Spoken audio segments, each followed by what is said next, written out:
The entire hall just froze. The sheik's voice cut through the air, and he was speaking in Arabic. But nobody could answer him. Nobody, that is, except the janitor's 10-year-old daughter.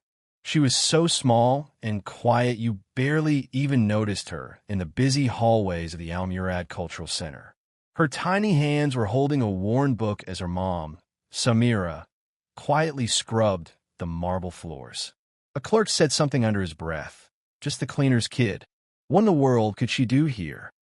The group of visitors from Aden had gotten there early, and their leader was only speaking a specific dialect from Yemen called Hadrami. Panic started to spread through the hall. Then, 10-year-old Isla stepped forward, her voice calm and clear. "I will carry your words," she told them. The whispering stopped completely. Idris al-Faruqi, the sheikh, leaned forward, his eyes narrowed. "Where did you learn that?" he asked. "And who taught you to speak with such command?" In a big hall filled with voices, there was one person who never looked up. The cleaner's daughter moved so quietly among everyone that most of them forgot she was even there. Still, every small step she took held a kind of silence, a stillness that hid a lot more than it showed. The morning sun came in through the tall windows of the Al-Murad Cultural Center. The air smelled a little like dust and polish, the kind of smell that clings to marble floors that were cleaned by tired hands before the sun even came up. The sound of shoes and the low hum of talk filled the huge hall. No one noticed the 10-year-old girl with blonde hair sitting on a low wooden chair near a service hallway. Her feet didn't quite touch the ground. Her name was Isla, and today, just like most days, she was carrying a book that was too big for her hands. The pages made a soft sound as she turned them, though her eyes often went from the words to her mother. Her mom, Samira, worked as a janitor there. Her uniform was a light blue top and a matching skirt cleaning. It told a story of long hours and not enough money. She moved steadily, with a mop in her hand, bending to the floor as men and women in fine suits walked past. Nobody slowed down to say hello to her. Nobody gave her more than a quick, polite nod. Isla saw her mother's shoulders, the slight slump that got a little heavier with each week. The family's debts felt as heavy as the buckets she carried. Rent notices, unpaid bills, the quiet shame of asking for a little credit at the corner grocery store. Samira carried it all without a word of complaint. But her daughter always saw. The people in the hall only saw what they wanted to. To them, Samira was just a cleaner.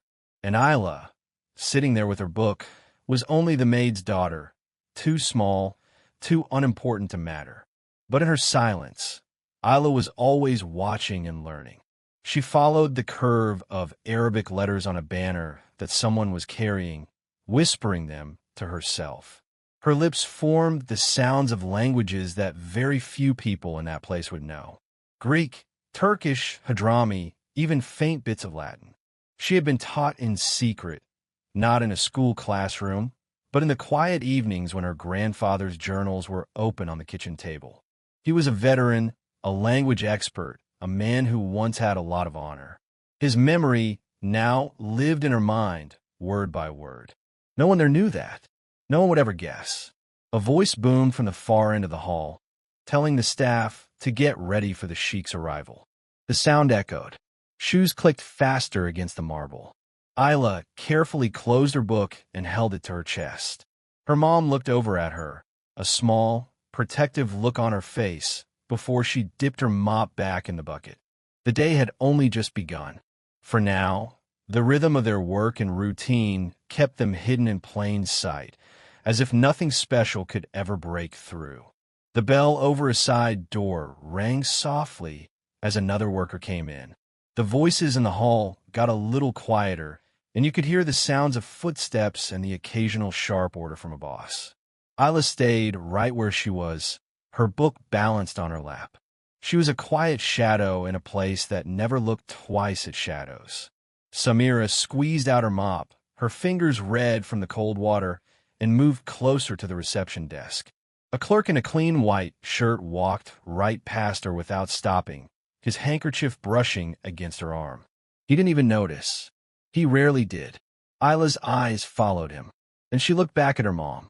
Samira caught her daughter's eyes for just a second, just long enough to give a tired, protective smile, the kind that said, "I see you," even if no one else does.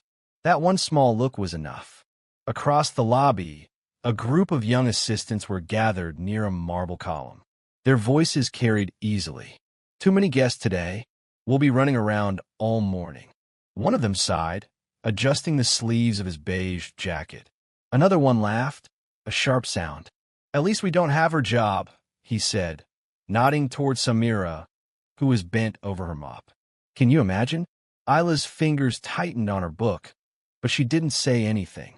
She was used to these small put-downs. The words weren't aimed at her directly, but they always landed close enough. The marble floor shined under Samira's hands, but no one saw the shine.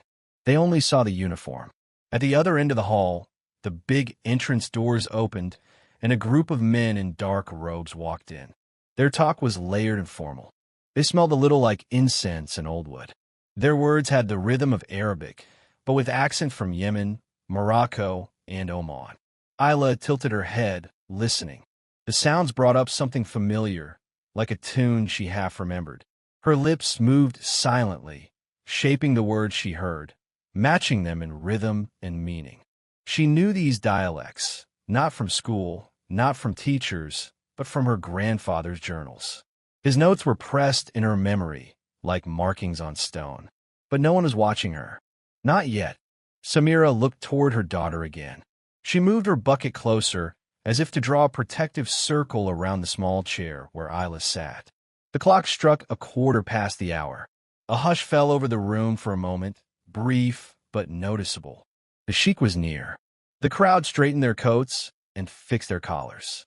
The day's order, which had been so calm, was about to shift. And in that shifting, a small thing was about to happen, one that would put the maid's daughter somewhere no one ever expected her to stand. The grand doors opened wider. A group of visitors walked in, carrying leather bags and shiny folders. Their shoes tapped against the marble like small hammers. At the back of the group, an older man paused, frowning at a sign on the wall. It was written in Arabic, but not the Arabic he knew. The letters were in Hadrami, an old and very specific script from the southern coast of Yemen. The others walked on, not even aware. He stayed where he was, confused, whispering the words to himself. Isla's eyes lifted from her book. She watched his lips move, saw the puzzled look on his face, and her breath caught. Slowly, she slid from her chair, holding the book to her chest with one hand, and stepped toward him. The hall was noisy, but her small voice was clear when she spoke. "Sir, it says the meeting for regional archives had been moved upstairs. The second hall on the left." The man blinked, startled. He looked down. Only then did he notice her. A small, blonde-haired girl dressed in a plain blue cotton dress that came to her knees. Her sandals looked borrowed, a little too big for her feet. "You can read this?" he asked, his voice sharper than he meant for it to be. Isla nodded, her gaze steady. "Yes, sir. It is the Hadrami dialect." Her tone was soft and factual, without any pride. She spoke the words again in their original dialect, her tongue shaping them with an ease that shocked him even more. The man stood still, looking at her face. "And how did you learn this?" Isla's fingers tightened against the spine of her book. For a moment, she thought of her grandfather, of nights lit by a single lamp, his voice steady as he traced the letters on paper, explaining sounds older than both of them. She thought of her mother, sitting quietly nearby, fixing a shirt or peeling potatoes, listening but never interrupting. "I was taught," Isla said simply. Behind them, Samira had stopped mopping. Her shoulders went stiff, and her eyes narrowed, watching carefully. She knew this moment. She had feared it, and yet she had hoped for it.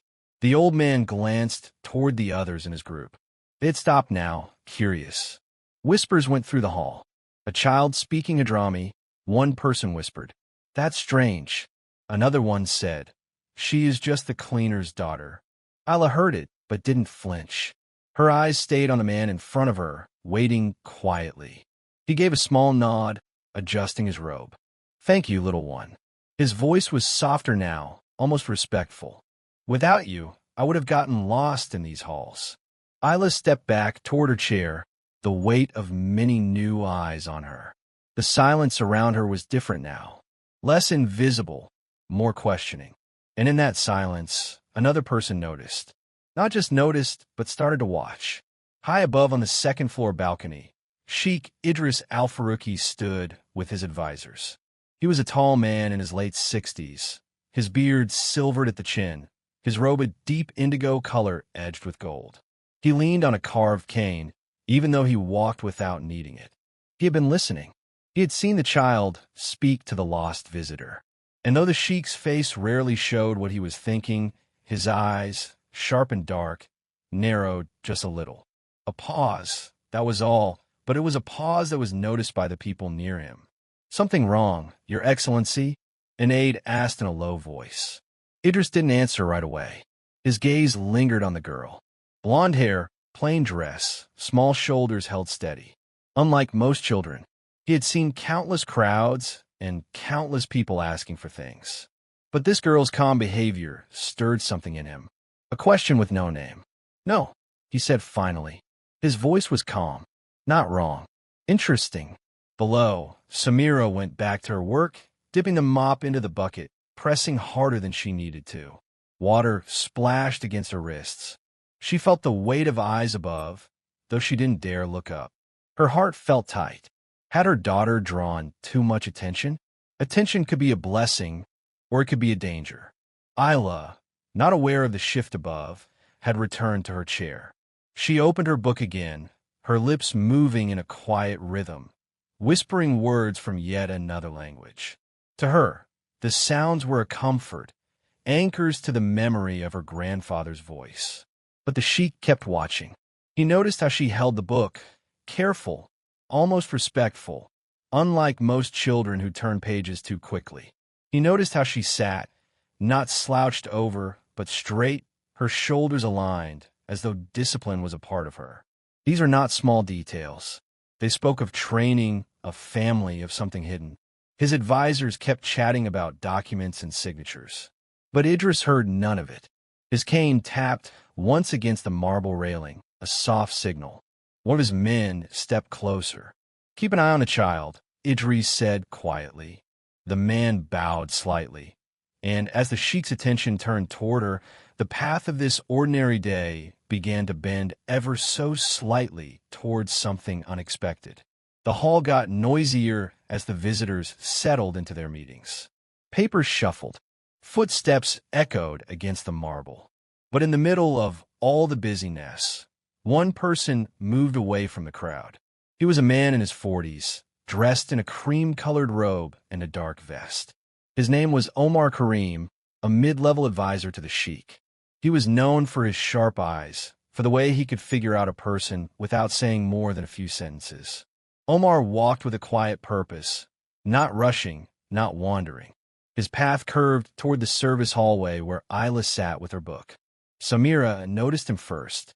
She straightened up, squeezing out her mop until her knuckles turned white. Her eyes flicked to her daughter, then back to the man who was coming toward them. She stayed silent, but every part of her was alert. Omar stopped near the chair. He looked down at Isla, his face unreadable. For a moment, he said nothing. He only glanced at the book in her lap, at the small hands holding it open with surprising steadiness. "What are you reading?" His voice was even, neither harsh nor soft. Isla looked up. Her eyes were clear. "Poems," she answered, translated from Greek. Omar's brow moved just a little. He looked at her face for any sign of a joke, of a childish fantasy, but her calm did not waver. "You understood the sign from earlier?" he asked. Isla nodded once. "Yes. How many languages do you know?" Her answer came without hesitation, but without pride. 8. The word hung in the air, almost heavy. Omar tilted his head, looking at her for a long time. He expected a child to fidget, perhaps to laugh nervously. Instead, she held her silence, her book still open, her small shoulders straight. Behind them, Samira shifted her weight. She wanted to step forward to protect her daughter with words, but she stopped herself. Isla's composure asked for space, not for her to interrupt. Omar's look softened, though only slightly. "Who taught you?" Isla hesitated. The memory of her grandfather's journals flickered in her mind. The ink stains the steady hand guiding hers. "My grandfather," she said at last. "And my mother." Omar looked at Samira, acknowledging her for the first time. She bowed her head a little, not speaking. A silence stretched between them. Then Omar gave a small nod. "Very well." He stepped back. His tone changed, becoming almost casual. "Would you be willing to come upstairs for a moment? The sheikh may want a word." Samira's heart stood still. Isla closed her book gently, as though she were sealing something sacred. She looked at her mother. Samira's lips parted, but she did not speak. Only a faint nod escaped her. Isla rose from her chair, and with that small, quiet movement, the maid's daughter stepped toward a place she was never meant to stand. The staircase curved like a ribbon of stone, leading to the second floor, where light poured in through tall windows. Isla walked beside Omar, her small sandals tapping softly on each step. She carried no bag, no pen, only her worn book pressed gently against her chest. Behind her, Samira followed. Her gray blouse clung to her with the dampness of work. She did not walk with the confidence of the people above. She walked with quiet caution, aware that each step was a borrowed permission. The air changed as they went up. Downstairs, the scents were of dust, polish, and sweat. Here, the fragrance of cardamom coffee drifted in the air. The walls were lined with carved wood panels, and soft carpets muffled the sound of movement. Servants moved silently in white gloves carrying trays of glass cups, their eyes fixed on their duties. Isla noticed everything. The shift in the air, the stillness of the guards at each corner, the way voices here spoke lower, as though words themselves weighed more in this space. A double door opened, and they stepped into the sheikh's reception hall. It was spacious yet quiet, lined with shelves of books, maps rolled in brass holders, and calligraphy framed in dark wood. A long table stood in the center, polished until it shone. Around it sat men of stature, scholars, clerks, advisors, all pausing as the child entered. Their expressions shifted all at once. Confusion, curiosity, and skepticism mixed together. Samira's steps slowed, her heart pounding. She moved closer to her daughter, though she knew she would not be the focus here. Her hand twitched as though to rest on Isla's shoulder, but she stopped herself. At the head of the room stood Sheikh Idris. His indigo robe gleamed softly under the light. He rested both hands on his cane, his eyes never leaving the girl. "This is her." His voice was low but carried across the hall. "Yes, Your Excellency," Omar replied. Isla bowed her head politely. "Good afternoon, Sheikh." Her voice was soft, but it traveled cleanly with the clarity of one used to respect in the words, if not the life around her. A ripple moved through the room. Some murmured, others scoffed quietly. Idris raised a hand, silencing them. His gaze lingered on her longer than on anyone else present. He noticed her composure, the stillness rare in children. Samira lowered her eyes, clutching the handle of her cleaning bucket still in her hand. Here she was tolerated, not welcomed. But her daughter had just crossed an invisible line. And in that solemn room, the first questions of her past would begin to surface. The chairs creaked softly as the men leaned forward. The sheikh gestured for Isla to sit at the end of the long, polished table. The seat dwarfed her small frame, but she did not squirm or fidget. She set her book gently on the table, her hands folded neatly on top. Samira stood just behind her, her bucket placed discreetly at the wall. She kept her head slightly bowed, though her eyes never left her child. Idris's voice carried no sharpness, only a calm weight. "They tell me you read Hadrami." "Yes, Sheikh." "And Greek." Isla nodded. "And others." Whispers rustled across the table like wind across dry leaves. One scholar leaned closer, whispering, Impossible at her age. Another shook his head. A trick, perhaps. Idris silenced them with a glance. Then his eyes returned to the child. Tell me how. Isla hesitated, not from fear, but from choosing the simplest words. My grandfather was a soldier and a teacher. He traveled many lands. He wrote what he saw, what he heard. He left journals. Her small fingers brushed the edge of her book as though it too carried his presence. He showed me letters when I was little. My mother read to me when he no longer could. Samira's throat tightened. She had not expected to be named in this grand hall. For a second, her eyes met Idris's. She gave the smallest nod, confirming what her daughter had said. The Sheikh's brow moved slightly. Your grandfather's name? Isla lifted her chin a little. Colonel Marwan Al-Had. The name stirred the room. A few older men exchanged glances, whispers laced with recognition. Marwan, the veteran who once trained interpreters for border missions. The man who spoke with diplomats as easily as with soldiers. A man who vanished from public record after a war ended, buried in silence and death. Idris leaned heavier on his cane. His eyes softened, but only for a fleeting moment. I knew of him. Isla bowed her head once in respect. She did not smile, did not glow with pride. She carried the name like a steady weight, not a banner. Samira's hand brushed the fabric of her skirt. She remembered nights when Marwan coughed blood into a rag, but still insisted on reciting foreign verses to his granddaughter. She remembered selling her jewelry to buy ink and paper when money was gone. She remembered, but she stayed silent. Around the table, skepticism remained. Yet curiosity had now taken root. And with the seed of her lineage planted, the deeper layers of sacrifice and persistence would begin to unfold. The silence in the Sheikh's chamber stretched. The name Marwan Al-Had had pressed into the air like a seal on wax. Difficult to ignore, impossible to erase. Idris leaned slightly forward, the gold of his robe catching the light. Your grandfather taught you, but he passed when you were young, did he not? Isla's voice was steady, though softer now. Yes, I was 6. He left his books, his journals. My mother kept them safe.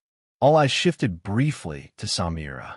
She stood behind her daughter, her mop handle resting against the wall, her gray blouse clinging to her shoulders with faint stains of water.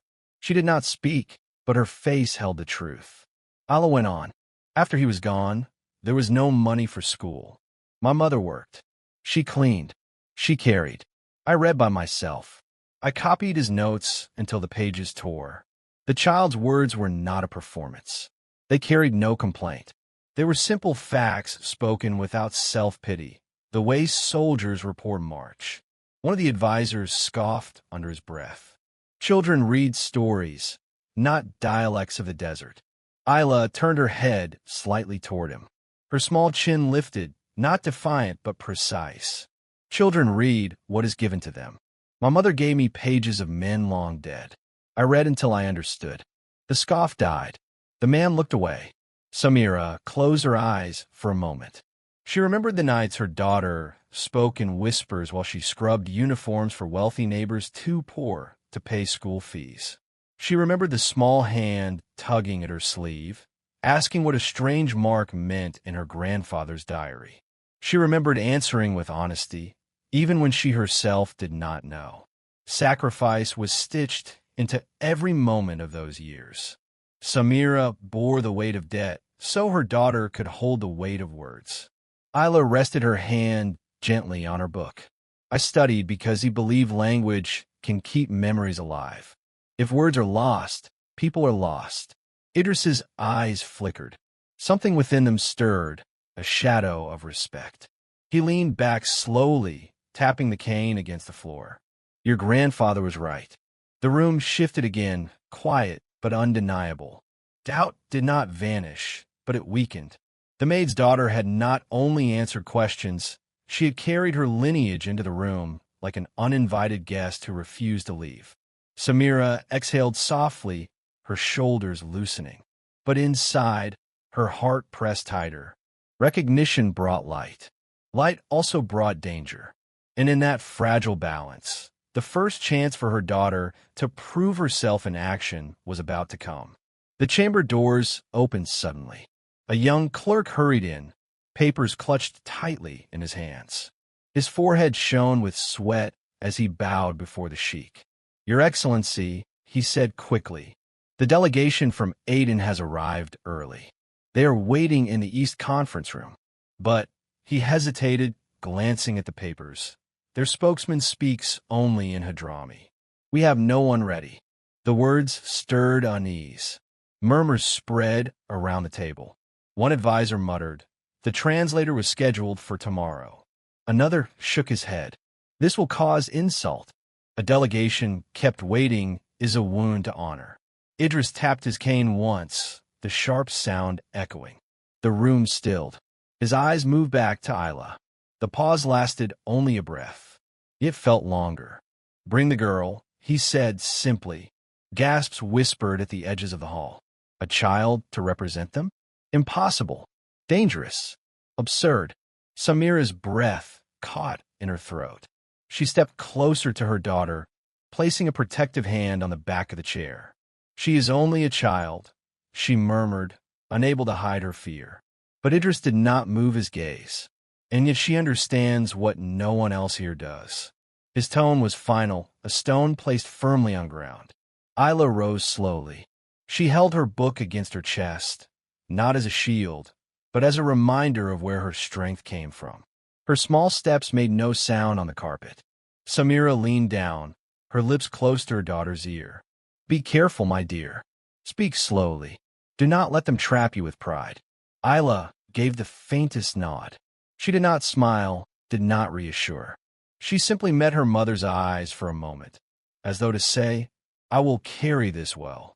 Omar stepped forward to guide her toward the door. His stride was long, hers short, yet she walked evenly beside him. The weight of every gaze pressed upon her, but her shoulders did not fold. The corridor beyond was cool and shadowed. Isla's sandals tapped again, faint echoes on the stone. At the end of the hall, the East Conference Room waited. Inside, men of rank and expectation would be ready, impatient for someone to speak their tongue. Samira followed as far as the threshold, then stopped. She pressed her damp hands together, whispering a prayer under her breath. And in the hush that followed, the girl stepped forward alone toward her first proof in action. The East Conference Room was smaller than the Grand Chamber, but it carried a greater tension. Heavy drapes muted the light, and the air was thick with the faint scent of oud and coffee. Around a low-polished table sat the delegation from Aden, for men in long white robes, their headscarves marked with the red patterns of their homeland. Their voices overlapped, low and sharp, frustration already simmering. They stopped when Isla entered. Omar gestured quietly for her to step forward. "This is the one," he said, though he offered no explanation. The eldest delegate narrowed his eyes. A child, his Hadrami tongue cut through the air like a blade. Isla lowered her head politely, then raised it again with calm. And in their dialect, pure and clear, she answered, "Yes, I am young, but I can carry your words safely across this table." The men leaned back, surprise flashing in their eyes. One covered his mouth with his hand, as if to hide a smile of disbelief. Another frowned deeply. The eldest folded his arms. "So you claim?" Isla did not argue. She simply gestured to the papers he carried. "Please begin." The man spoke a long string of words layered with idioms and local sayings rarely heard outside the southern coast. His tone was deliberate, meant to trip her, to test her. Isla listened without blinking. Her lips moved faintly, shaping the rhythm of his speech. When he finished, she turned toward Omar and the attending clerks. In flawless modern standard Arabic, she translated every phrase with precision, capturing not only meaning, but the rhythm of his speech. The room shifted. One of the younger delegates whispered to another. Disbelief painted across his face. The eldest tapped the table once with his finger, the gesture of a man who had just tested iron and found it solid. Silence followed. heavy yet respectful. Omar's eyes moved slowly to the Sheikh's men at the back of the room. Their expressions, once doubtful, had softened into reluctant acknowledgement. Isla stood quietly, her hands folded in front of her. She did not bow. She did not smile. She simply waited, calm and unshaken. Outside the doorway, unseen but listening, Samira pressed her hands together tighter. Tears pricked her eyes, but she held them back. Pride warmed her chest, but fear still hovered. Fear of what this recognition might invite. The eldest delegate finally nodded. We accept her words. She carries them well. And with that, the balance in the room shifted. Whispers began to spread beyond those walls, carried not by the girl, but by the men who had just witnessed her. Words spread quickly, though quietly, like a soft wind through the corridors of the Al-Murad Cultural Center. The delegates returned to their meetings, speaking in hushed tones, recounting the astonishing fluency of the maid's daughter. Some repeated her exact phrases, marveling at the precision. Others questioned what they had seen, unwilling to admit a child could accomplish such a feat. Back in the main hall, the murmurs had begun. Clerks and scholars who had previously ignored Samira and her daughter now exchanged curious glances. Did you see her? One whispered. The child who translated for Aiden? Remarkable. Another shook his head slowly. I wouldn't have believed it had I not heard the words myself. Isla sat quietly in her chair back in the service corridor, a book once again resting in her lap. She did not boast. She did not lean forward to see the effect, but she felt the change in the air. Eyes lingered longer than they had before. Conversations dipped lower when she passed. Samira's hand brushed the edge of the mop bucket. Her pulse throbbed at her throat. She heard fragments of gossip from passing clerks. Admiration, yes, but also thinly veiled resentment. One of the junior assistants muttered under his breath, "A child and a janitor's daughter." The word stung, but Samira's gaze softened on her daughter. Let them talk, she thought. Let her walk the path she earned. Outside, in the hallways where servants and custodians moved, news spread like sparks across drywood. The ones who had once dismissed the pair began to glance with new awareness. Doors opened slightly longer when Isla passed. Chairs were shifted without comment to give her space at the edge of gatherings. Respect, subtle and quiet, began to appear in gestures rather than words. Omar Karim returned briefly to check on her. He nodded once, silently approving. "Well done," he murmured. His voice carried no fanfare, only acknowledgement. Isla looked up briefly at her mother. Samira's eyes were bright yet restrained, pride hidden behind habitual caution. No words were needed. Each knew the other had survived the scrutiny of strangers today, had walked through disbelief with composure. Even the Sheikh's presence, distant and formal, felt heavier in her awareness. Idris had not yet spoken to her directly again, but she sensed that he watched, recording each moment, each subtle gesture. In this quiet recognition, Isla understood something that even Samira did not say aloud. Respect could be reclaimed without declaration. It arrived silently in the shift of posture, the tone of whispered conversations, the reluctant admiration of skeptics. And as the afternoon sun tilted through the tall windows, painting the marble with long golden lines, the first seeds of acknowledgement had taken root. Soon the first direct recognition from the highest authority would follow, one that would move them beyond whispers into the light of opportunity.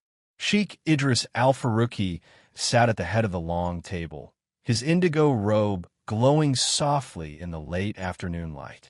His eyes were steady, sharp, and focused entirely on the small figure before him.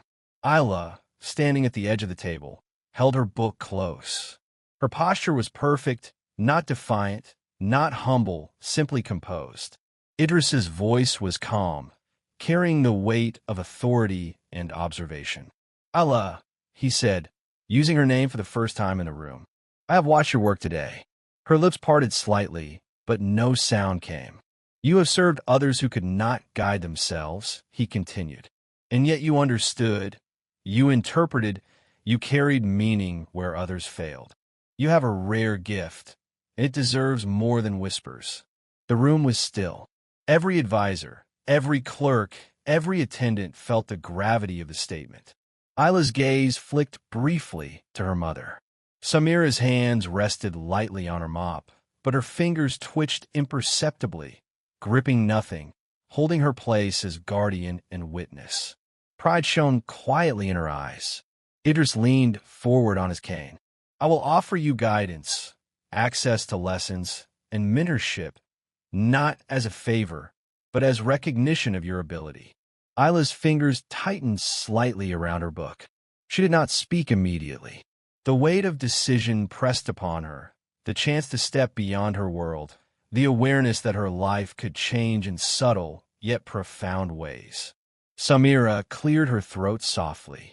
Your Excellency, she said carefully, how can I be sure she will not be exploited, that she will not simply become a token? The Sheikh's eyes softened toward her, acknowledging her caution. She will not. The opportunity is hers to earn and shape. You will remain close. Protection is yours, but the path is hers. Isla lowered her head briefly, the smallest nod confirming both gratitude and comprehension. She was not seeking mercy, nor favor, only a place where her skill could be recognized and cultivated. Omar Karim stepped back, his expression unreadable but respectful. Around them, murmurs remained muted. Everyone present felt the shift. The maid's daughter had moved beyond invisibility. Samira inhaled quietly, releasing tension she had carried for years. For the first time, she felt the contours of a future she could not have imagined. Idris's voice cut softly through the silence again. The lessons will begin tomorrow. Your mother may accompany you, and you will continue to serve those who need your skills most. But now your gift is acknowledged. Use it well. Isla straightened. She did not smile. She did not bow extravagantly. She simply stood there composed, aware that her quiet strength had been recognized at last. And with the Sheikh's words, the doors to a world previously forbidden began to open. The next morning, sunlight spilled over the polished floors of the upper chamber. Isla walked beside her mother, Samira, whose simple gray blouse now seemed a quiet contrast to the rich tapestries and dark wooden panels around them. Omar Karim led the way, opening a heavy door that revealed a room where adults usually conducted matters of state. Scholars, clerks, and advisors were already seated. Their papers, pens, and maps lay arranged with meticulous order. When their eyes settled on the child entering, murmurs rippled across the room. Isla held her book close, her sandals making soft, even taps against the marble. Her posture was upright, her head steady. She did not run or fidget. She did not try to charm anyone. She merely stepped into a space she had never been allowed to occupy and carried herself as if she belonged. Samira followed quietly behind, aware of every gaze, every subtle gesture. She adjusted the hem of her skirt, but did not call attention to herself. She was here only to guard, not to lead. Idris's voice rose above the quiet murmurs. Isla, please sit here. He motioned to the end of the table. The seat was larger than she had imagined, the surface polished to a mirror sheen. Isla settled into the chair carefully. Her small feet barely touched the floor, but she did not fidget. Around the table, men and women exchanged glances, some skeptical, some astonished. A few straightened their backs, as if the child's presence demanded a reevaluation of rank and ability. Today, Idris continued, you will observe, and you may contribute when you see fit. Speak only when necessary. Isla nodded.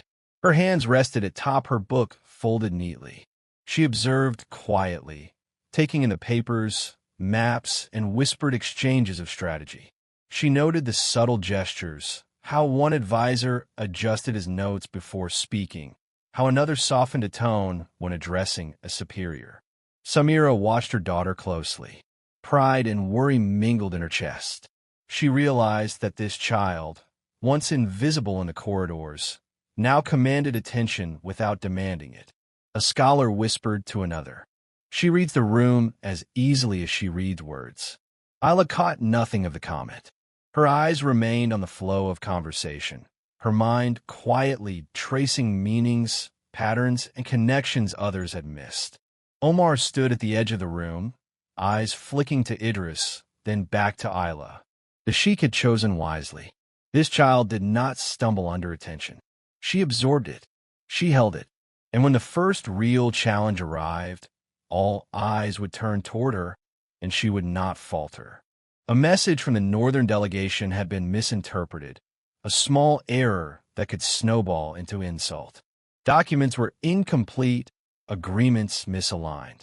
The advisors whispered urgently, their brows furrowed with tension.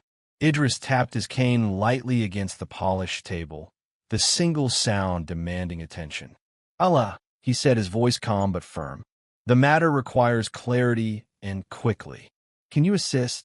Isla rose, the book held tightly against her chest. Her small frame moved deliberately toward the stack of papers.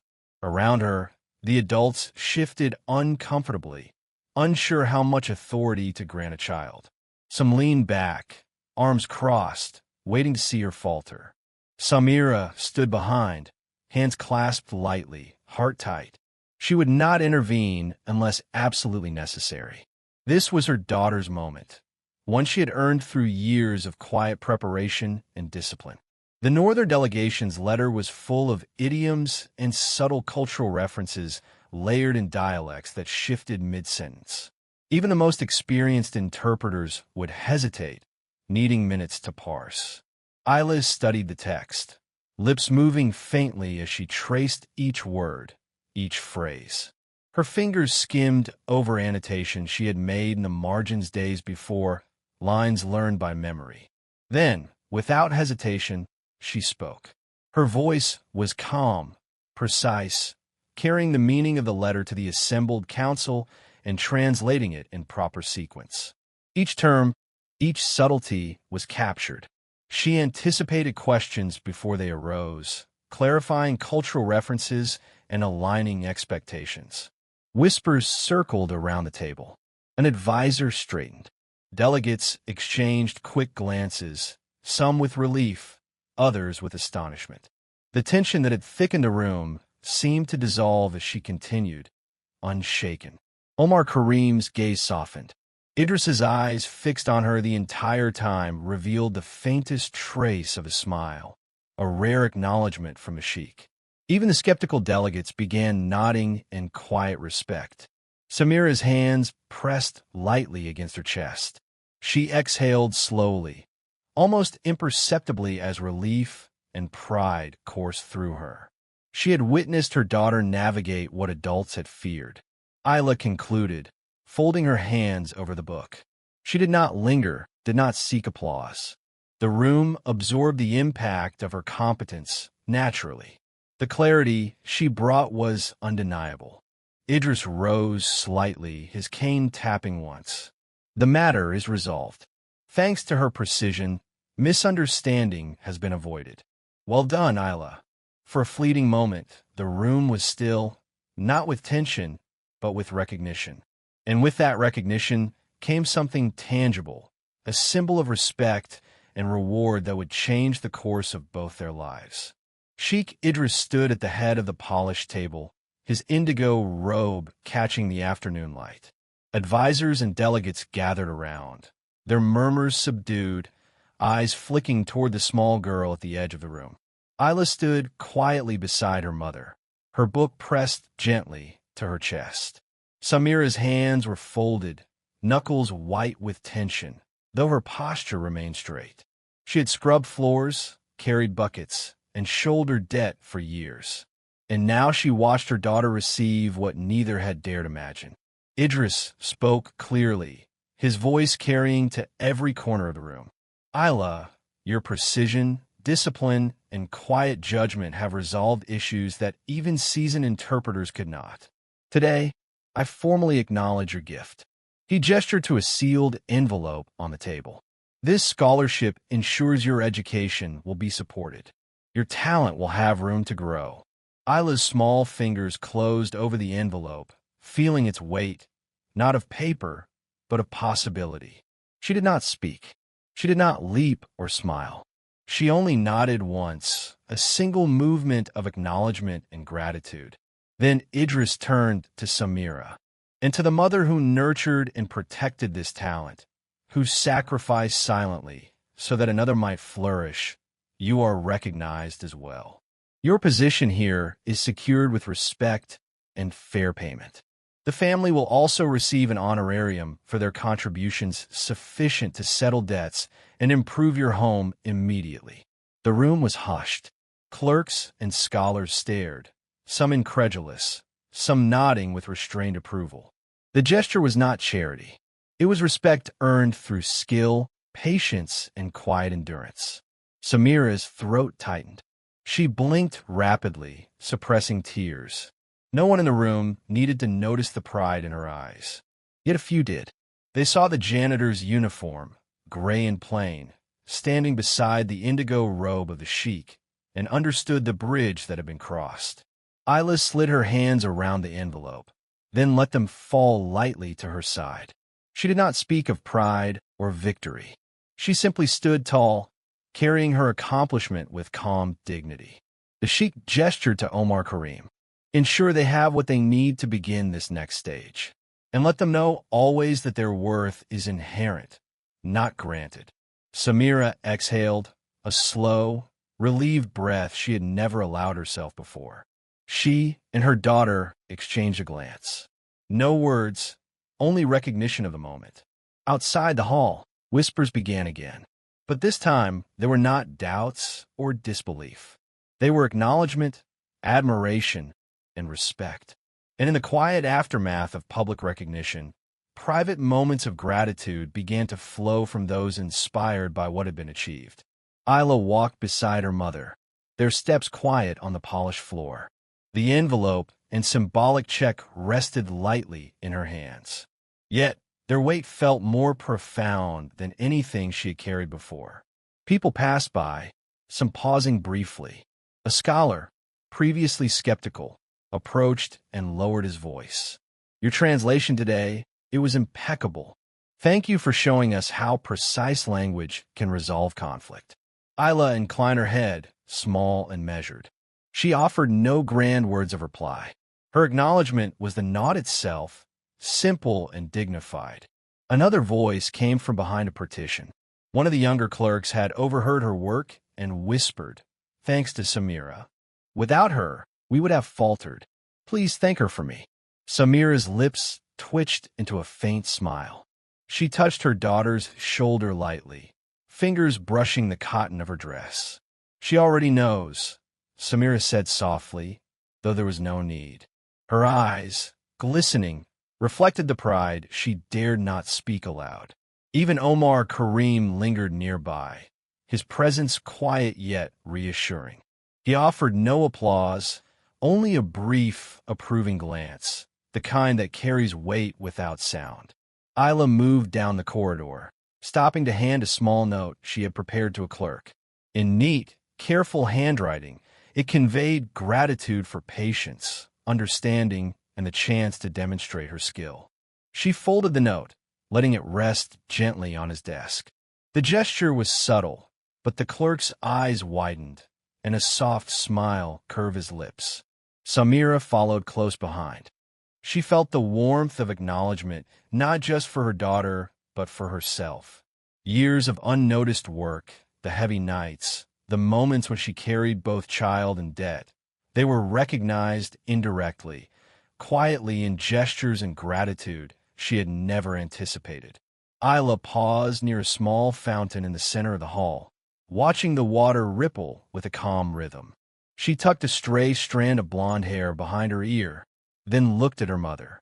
Samira met her gaze, understanding the silent exchange.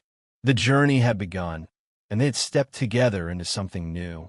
For the first time, neither of them felt invisible. They were seen, acknowledged, not as curiosities, not as tokens, but as individuals whose discipline, courage, and quiet intelligence had earned respect. And in that gentle, almost private reverence, they shared a small, wordless acknowledgement of the change that had begun in their lives. Yet even with admiration, opposition would not be far behind. The next challenge would test not just skill, but the resolve to claim rightful recognition. Idris had stepped away briefly, leaving the room under the supervision of a visiting dignitary, Minister Rashid Al-Qadri, a man in his 50s, known for scrutinizing competence with a sharp, unyielding eye. His cream-colored robe and silver-embroidered sash made him appear more imposing than he already was. Rashid's gaze fell immediately on Isla, seated at the end of the long table, small and composed, book in lap.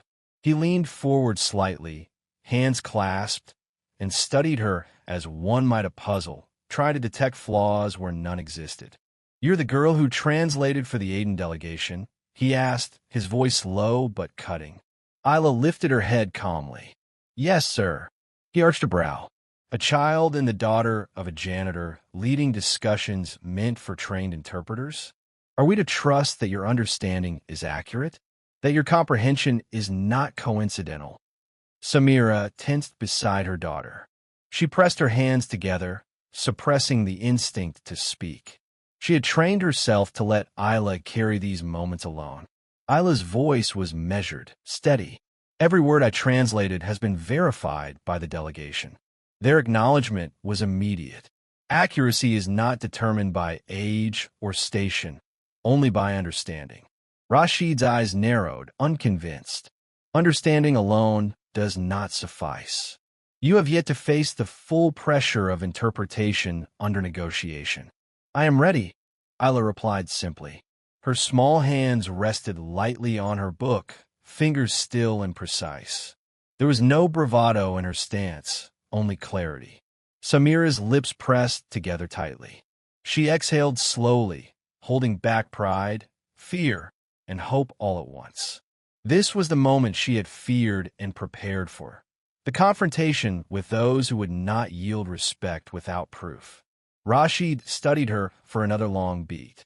Then, in a deliberate tone, he continued, "If what you claim is true, you will demonstrate it. There is a message from the Eastern Trade Council, complex and layered. Translate it. Any error, and we will see the limitations of your knowledge." Isla inclined her head, opening her book to a blank page she had prepared for notes. Her calmness anchored the room, even as whispers rose around the edges. Samira's heart throbbed. She clenched her hands lightly, gripping nothing, letting her daughter step forward alone. Isla took a deep breath, her mind tracing languages and idioms, her fingers ready to note subtleties. This was no longer practice or observation. This was the moment of undeniable proof. And when she spoke, every doubter would face a truth they could not ignore. The Eastern Trade Council's message lay on the table, sealed and dense with layered dialects and cultural references. Advisors hovered, uncertain if a child could navigate such complexity. Minister Rashid Al-Qadri watched closely, his eyes sharp, anticipating hesitation or error. Isla opened her book, glancing at the margins where she had practiced similar translations. She did not speak at once. Instead, her lips moved faintly, tracing the rhythms of the text, each syllable echoing the cadence of those languages she had learned from her grandfather's journals and her mother's careful guidance. Rashid's gaze remained fixed, his posture rigid. The room's tension thickened. Even the Sheikh's aides leaned forward slightly, sensing the critical moment. Samira stood behind her daughter, silently urging calm, her heart hammering in quiet rhythm. Isla began. Her voice was small but clear, precise in tone, translating every idiom, every subtle phrase into modern standard Arabic. She anticipated ambiguities, clarified meanings without hesitation, and conveyed nuances that even trained interpreters might have missed. The council members, initially skeptical, leaned closer, eyes widened, heads tilted. The complexity of the document had been fully preserved and communicated flawlessly. One delegate whispered to another, almost incredulous, a child and yet perfect. Rashid's eyes narrowed, then softened.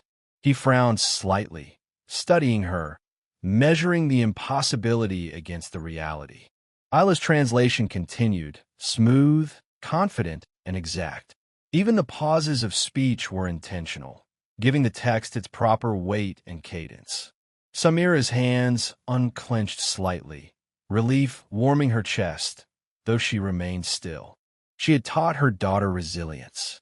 Yes, but this was the moment where the world would have to acknowledge it. Finally, Isla concluded.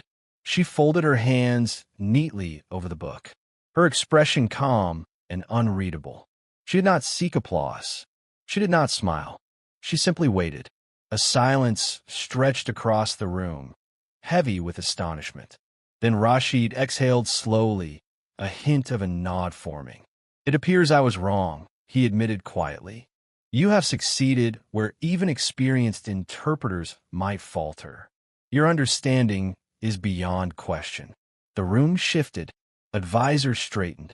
Delegates exchanged cautious glances. Recognition replaced doubt. Samira's eyes glistened with unspilled tears. Relief, pride, and quiet joy mingled, visible only to those who looked closely. She had watched her daughter claim the proof she had earned through years of unseen discipline and sacrifice. Omar Karim stepped forward, giving a small, approving nod. Idris, though absent at the moment, had already set the precedent. Respect was earned, not granted.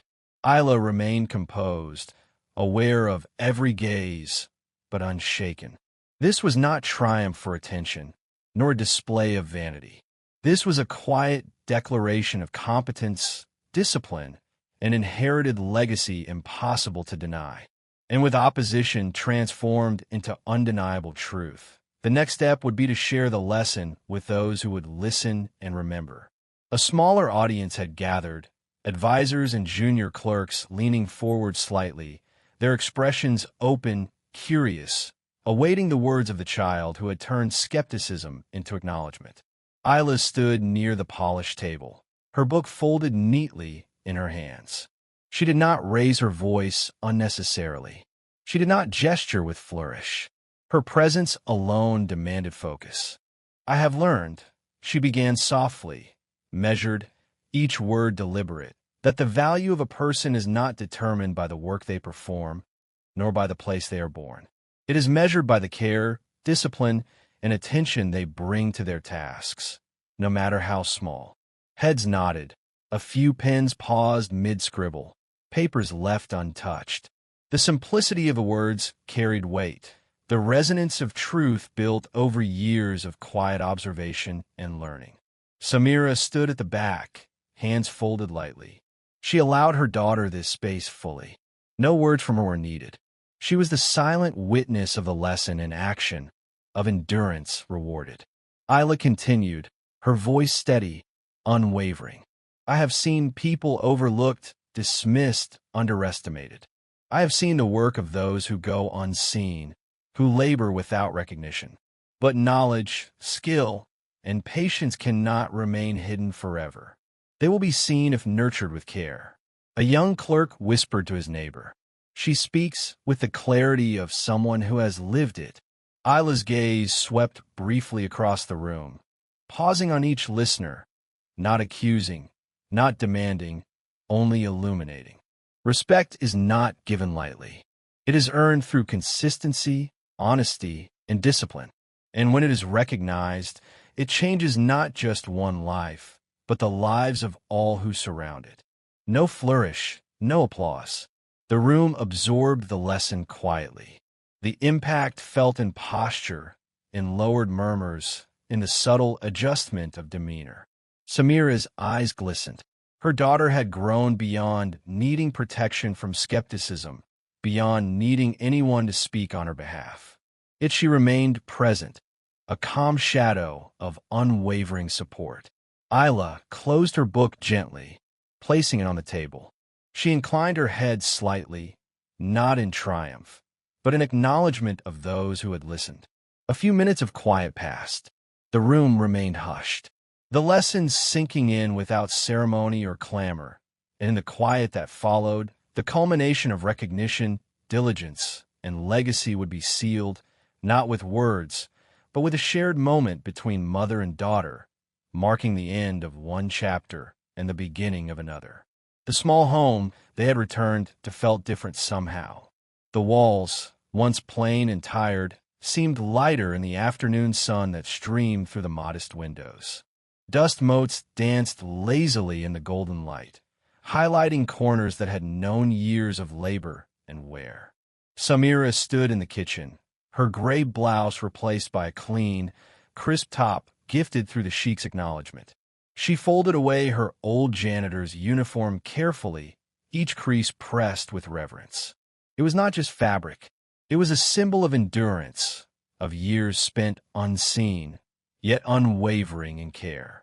Today, it would rest folded, never to be worn in service again. Isla sat at the small table, the scholarship letter and the symbolic check resting before her. Her fingers traced the edges, careful not to crease them. They were more than paper. They were tangible proof that diligence, skill, and quiet courage could transform a life. Samira approached, placing a hand lightly on her daughter's shoulder. Isla looked up, meeting her mother's gaze. No words were needed. The acknowledgement passed between them silently, of struggle endured, lessons learned, and greatness born from obscurity. They shared a quiet embrace, brief but profound. Samira's eyes glistened, and Isla's small frame carried both strength and humility. Together, they had walked from invisibility to recognition, not through spectacle, not through force, but through discipline, presence, and truth. Isla lifted the scholarship letter and the check slightly, holding them together. "We did it," she said softly, not in triumph, but in quiet reflection. Samira nodded. "We did, and this is only the beginning." Her voice trembled slightly, not from fear, but from a lifetime of hope finally realized. Outside, the sounds of the neighborhood continued, children laughing, merchants calling, the rhythm of daily life. Yet within these walls, time felt paused, sacred. The ordinary had been transformed through extraordinary patience and talent. The mother and daughter shared one last look at the modest furnishings around them. Worn chairs, a small bookshelf, the little table where they had planned, studied, and dreamed. All had been witnesses to their perseverance. Isla set the letters down, folded her hands, and simply sat. Samira joined her, close, protective, proud. No applause, no recognition beyond their quiet home was necessary. The moment belonged entirely to them, and in that silence, a truth settled softly. Greatness can rise from the most overlooked places.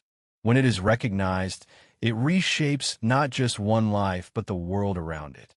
Respect reclaimed through skill, patience, and integrity has the power to lift families, communities, and legacies. Together, they sat not as maid and daughter, not as janitor and child, but as two witnesses to a life transformed, a quiet triumph that would resonate far beyond the walls of their home.